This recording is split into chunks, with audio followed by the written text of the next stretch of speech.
Глава Якутии заслушал доклад об итогах деятельности компании «Селигдар» за 2019 год. Промышленный сезон завершился с абсолютным рекордом по добыче золота – 6 тонн 600 килограмм.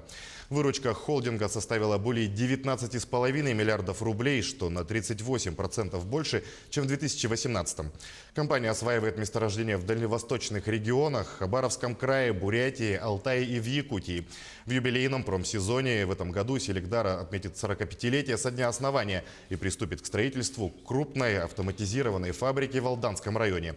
Также «Селигдар» начнет подготовку к подписанию Международного цианидного кодекса. Мы запускаем для нас крайне важный объект. Мы возвращаем к активной эксплуатации месторождения Самолазовское. Там объект инновационный, такого в России объекта еще нет.